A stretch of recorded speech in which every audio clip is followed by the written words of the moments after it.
What would happen to your monthly income if Amazon didn't exist? Well, this is something that's probably going to be true very soon, so we better act now.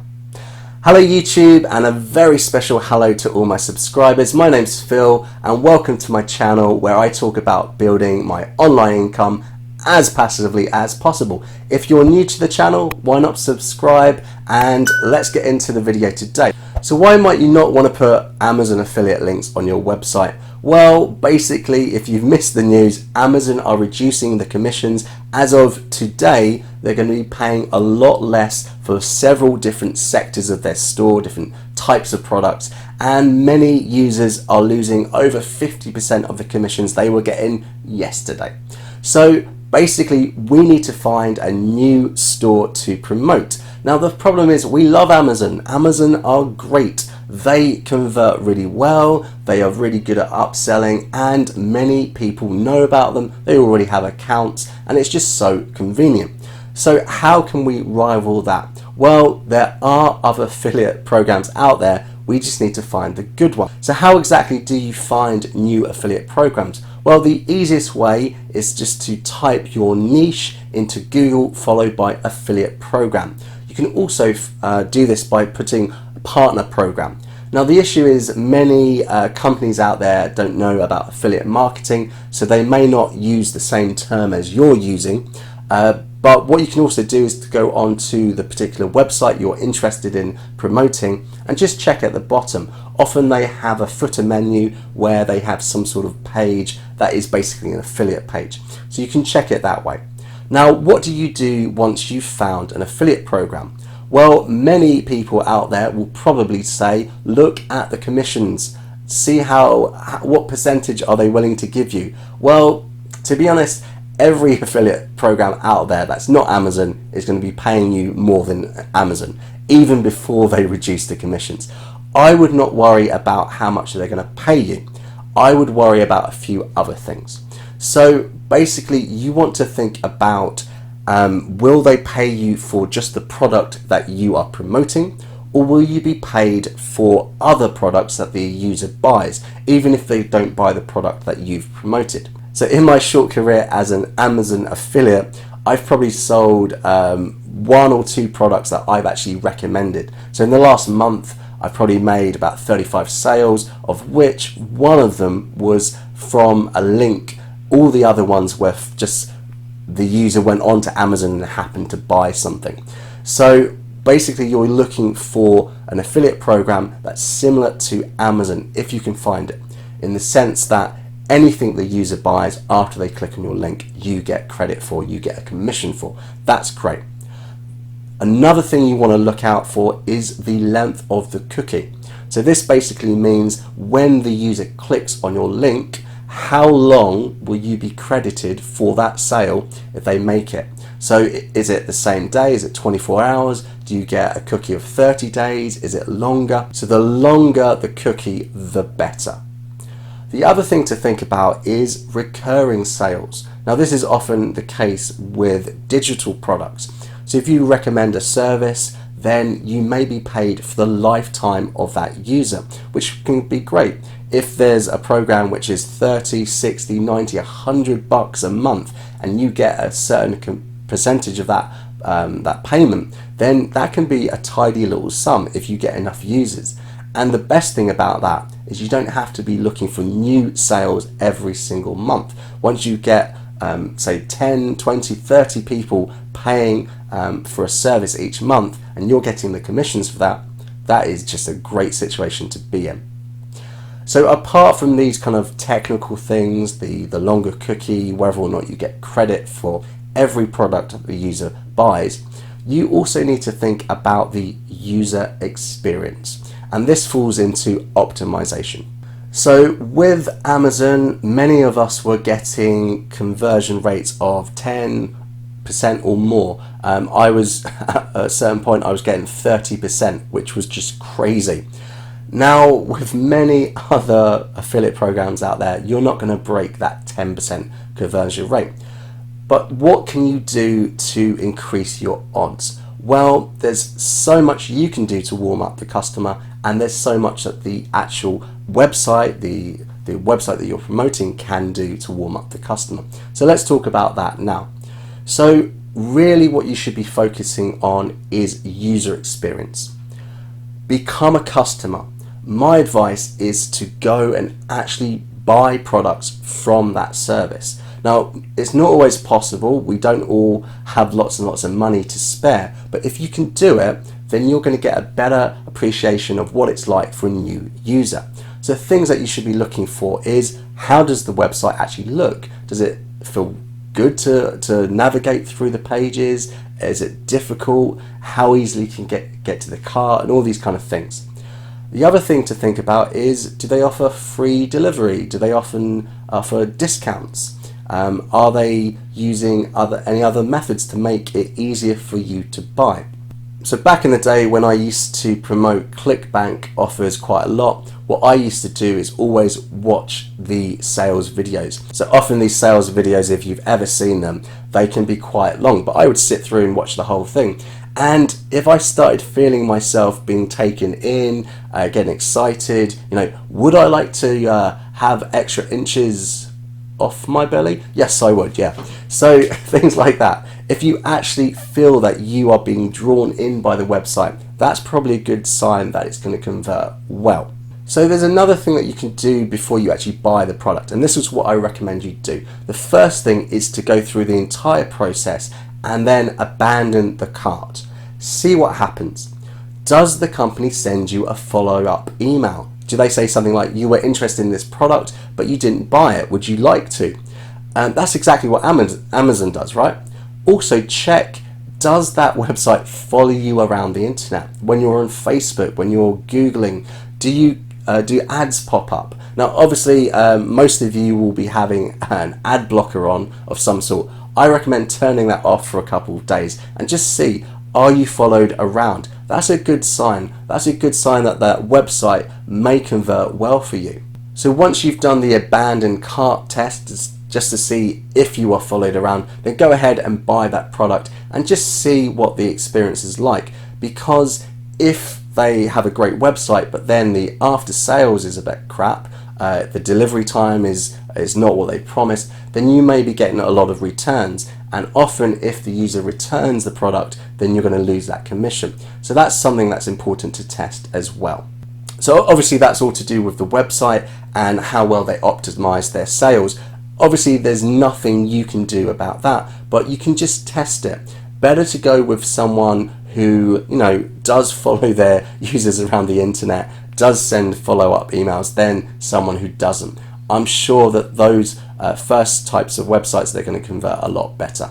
So let's look at the other side of the coin. What can you do as the content creator to warm up the traffic? Because once you send those users off to those websites that you're promoting, those products that you're promoting, there's not a lot you can do. You have to leave it into the hands of those websites. But you can certainly warm up the traffic before you send them. So the best way to sell products and services is to use those buyer intent keywords. So to give you an idea of what I mean, let's take an example. So my ultimate dream is to build my own aircraft. I'd love to build a kit plane.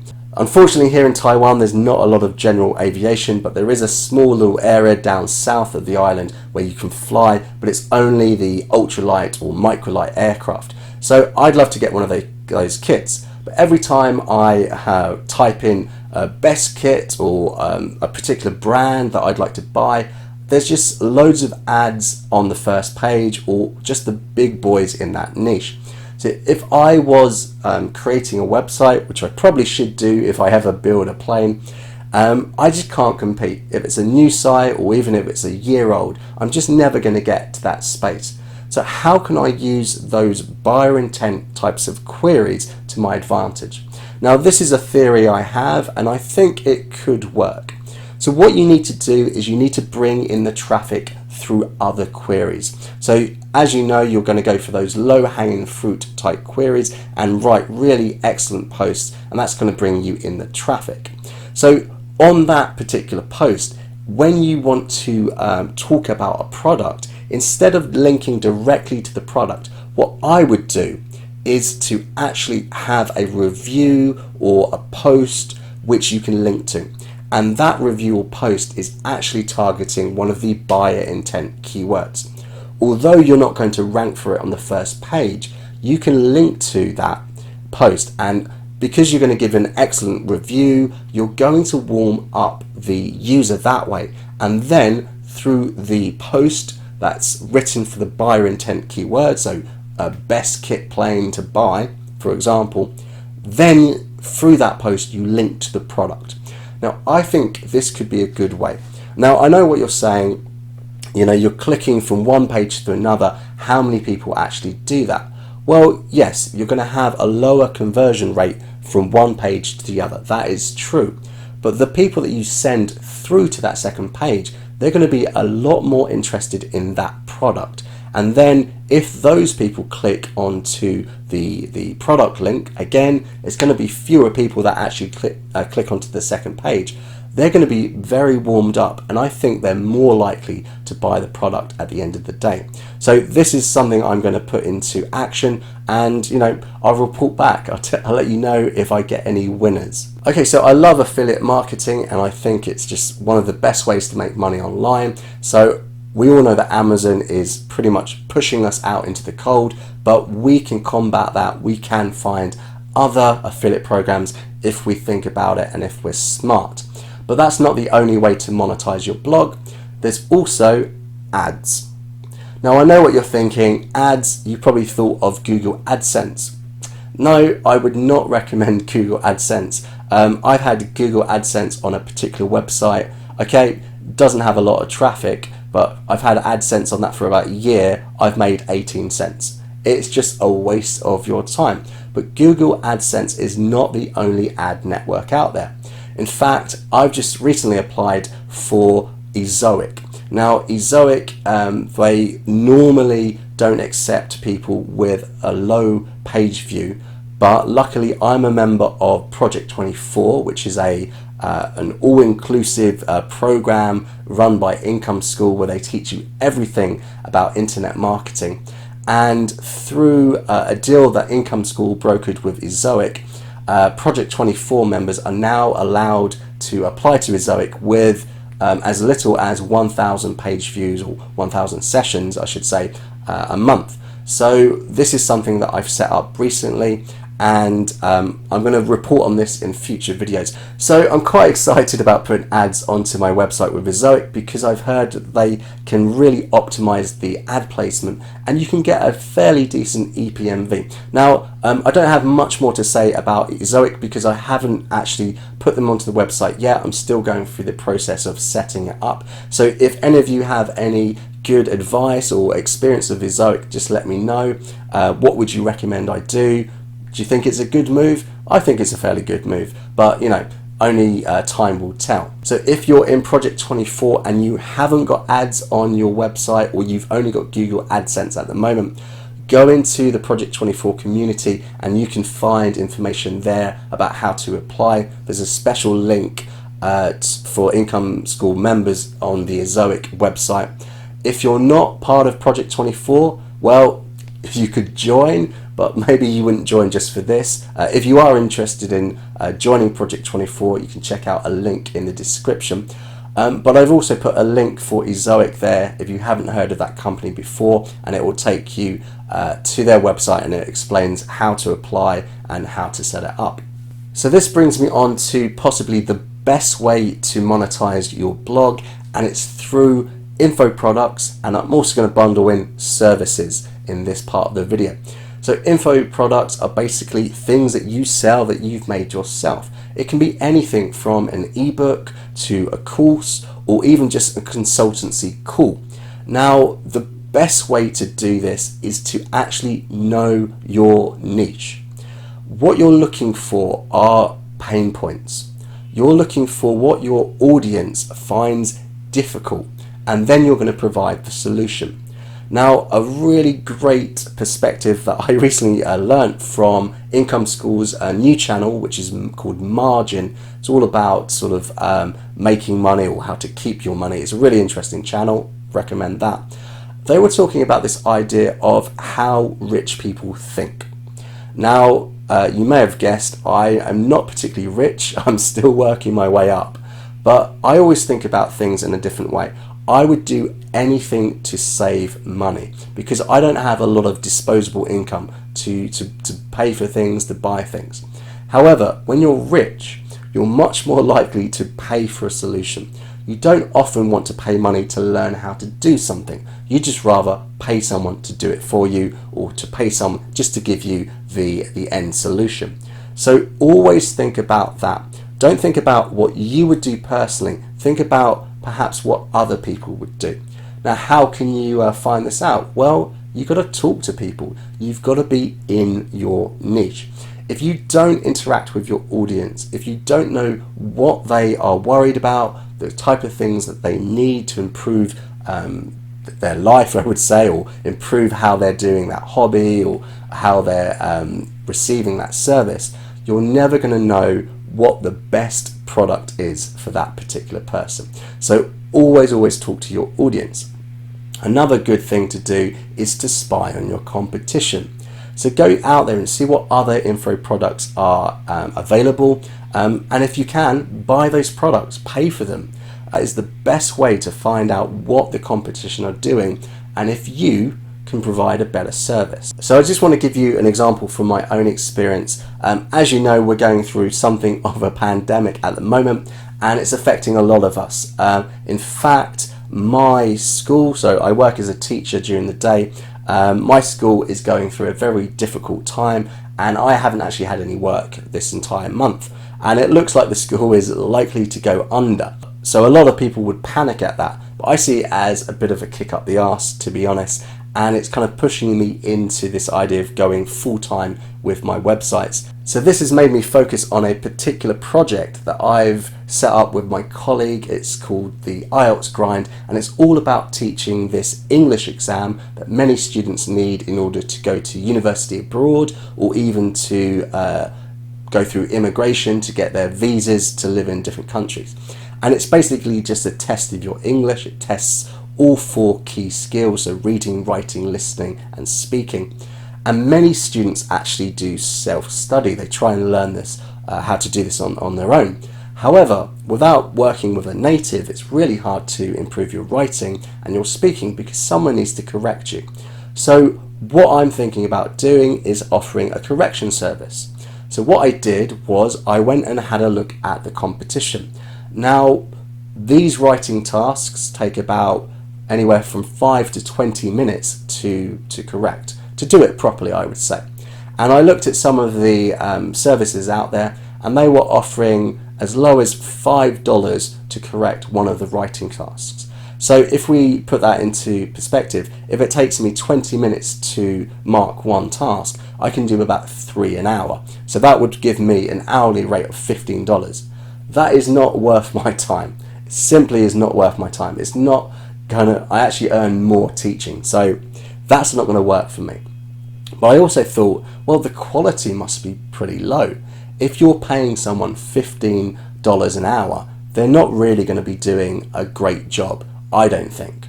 So I started thinking, what could I do? How could I offer a better service? And this kind of brought up the idea of what exactly do students need? How could I provide that service? How could I get the answers? How could I provide the corrections? And how much can I charge? Because I know how much money I want an hour, but how much would a student pay for the service? And I thought the best way is to simply ask them. So what I did is I went into a couple of Facebook groups, I came up with a little sales video, and I said, okay, this is what I'm going to do, and I'm going to do it for free. I'm going to do it for a limited amount of people, but I'm going to do it for free. All you have to do is send me your answers, and then once I send the corrections back to you, just give me some feedback. Just answer a questionnaire. Now, what I did, I launched that yesterday, and our YouTube channel subs doubled overnight. So this is obviously something that people were quite excited about. And I think that just by doing something like this, it's going to give me a better perspective of what I can do for my audience, because none of my competitors would ever think about doing this. Okay, I may lose a couple of hours of my life working for free, but I think that knowledge is going to be invaluable, and it's really going to give my reputation, or the reputation of our YouTube channel, a real boost. So because of recent news from Amazon, this is quite a difficult time for many content creators and affiliate marketers, but don't fret. There are other ways that you can monetize your blog, and all you need to do is think outside the box and just go that extra mile. If you do, then I'm sure you're going to be even more successful than you were just using Amazon affiliate links. If you've enjoyed this video, then why not subscribe to the channel? And if you've got any questions at all or any suggestions, just leave me a comment. I do reply to every single comment I get, and I love reading them. So I will see everyone next week. Thanks so much for watching.